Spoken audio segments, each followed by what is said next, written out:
Oy mga idolo, kamusta? Ako nga pala si Boss Carl, para sa mga hindi pa nakakakilala. Ngayong araw, samahan natin si Ellie Gaming, also known as Boss Sungit, bumili ng bagong auto. Tara!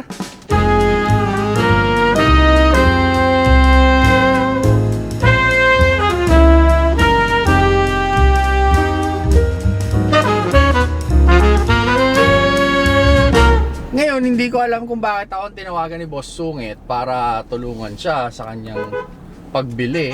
Mga ka-FECP, pot-pot po sa inyo dyan, mga idolo. So, hindi ko alam kung bakit ako tinawagan ni Sungit, pero thank you at ako ang pinagkatiwalaan mo, di ba, idolo? Pero yan, tulungan natin siya. Mamaya discuss ko na din sa inyo kung ano ba yung mga chine-check, dapat i-check, tapos dapat tignan, or mga simple tips when buying a second-hand car. Okay? So, puntahan muna natin siya. Ando na daw sila, malapit na. Let's go!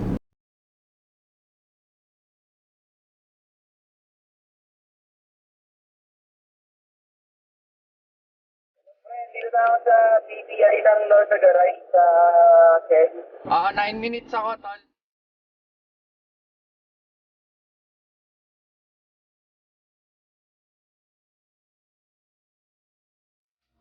Okay, so ayan na si Boss Sungit. Gamit nila yung adventure ng airpot niya. Iyang shoutout sa mga Caloocan Auto Club dyan, mga idolo.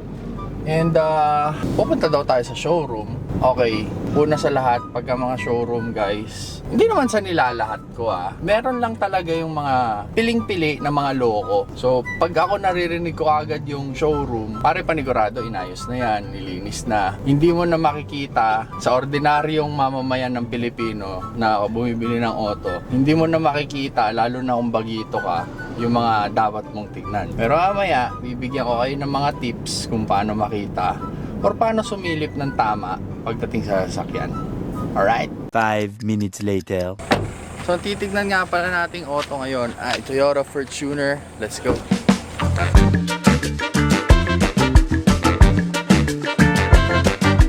Yan mga tol, para hindi nila unahin nyo yung papel bago nyo i-start yung sasakyan, para hindi sayang yung effort nyo pagka mali yung papel. Tama. Tapos next, tara dito. Ang litok-tok, tignan mo kung lata. Tapos hindi naman tutunog yan pagka may masilya, pero at least buo yung. Tapos di ba, maayos yung hood. Tignan nyo agad dito sa ilalim, kapain nyo to. Ito, kapain nyo. Tinto, hindi na to nare-repair. Kaya kung may bangga yung hood, dito nyo makakapa pagka may tama. Buo naman. Puta, hindi ko alam yun Kasi ito nare-repair lang to. Yung harapan? Oo. Ilalim hindi? Oo. Nare-repair lang yun. Pero ito, hirap kasi ito kapain nyo. Tapos silip dito. Dapat buo yung mounts nung mga radiator at kung ano-ano pa.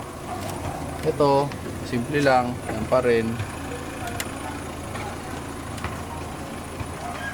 Pagka ito yung mga tuldok na to natakpan, bangga yan. Yan, sure yan, bangga yan pag natakpan yung mga tuldok na yan. So yan, pagka nire-repair yan, hindi na iniingatan na or minsan talagang may damage, pag hinatak, inihinang na bangga pag wala na yung mga yan. Tapos Ano guys, dami nyo matututunan dito kay Boss Carl. Hindi ko lang tropa to, hindi ako sasamahan na ito. bossing ko yan Ang tanong, bakit nakasipta yung mga headlight?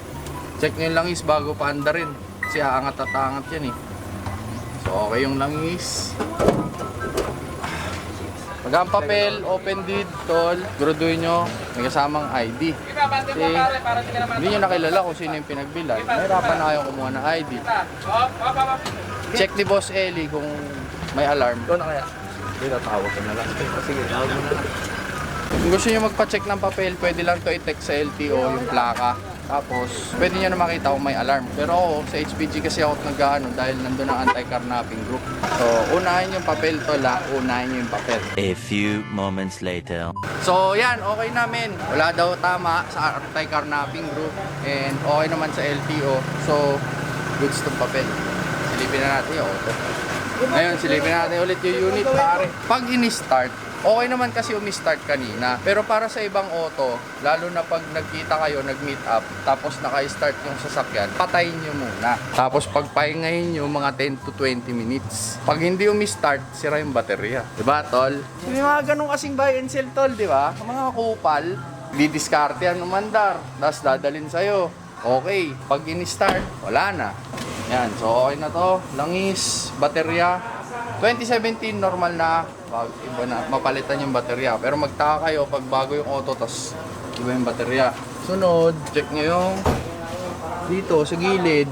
Kasi dyan, makikita nyo may tagas yung langis. Dito, ayan yung oil filter. Pag ayan may tagas, Delix. So wala naman. Tapos, okay naman lahat. Okay naman dito. Nila to, no? Oo, hindi na stock to. Yardi yan eh. Silipin nyo yung chassis. Pag may hindi katerno, may kakaibang itsura. Tanungin nyo yung may-ari. Aamin naman yan pag maayos, pag hindi.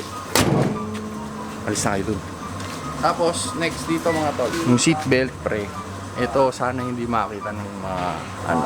Pero ang seatbelt, atakin nyo ng todo. Dito nyo makikita. Kadalasan pag may mga putik, pagka nalubog sa baha, andito yan, sa dulo ng seatbelt. Malinis naman, so goods yan. Check nyo yung mga pinto, pre. Ito. Check yan. Okay, next. Pagka yung mga ganito, minsan pinturado, wash over na yun. Check nyo yung mga goma, dapat maganda yung pagkakakabit. Kung hindi, napinturahan na din yan. Kunyari na lang, bago. Pero pwede naman natin yung kusang ng bago yung release. May tenter naman yata yun, no? Gano'n ito nare-release? 4.2 po.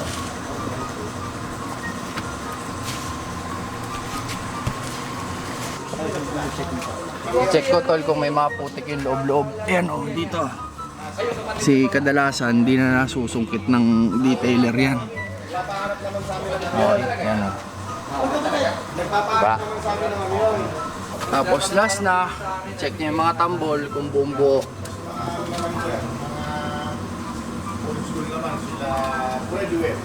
And then lastly, take it out for a test drive. Kung para sa'yo to, tatamaan yung puso mo. Okay?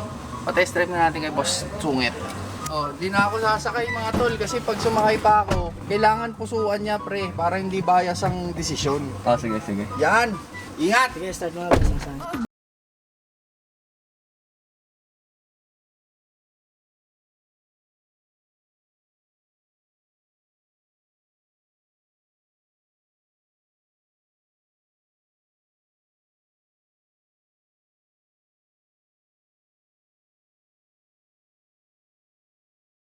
Idolo, eto na, nagustuhan, napusuan, binayaran.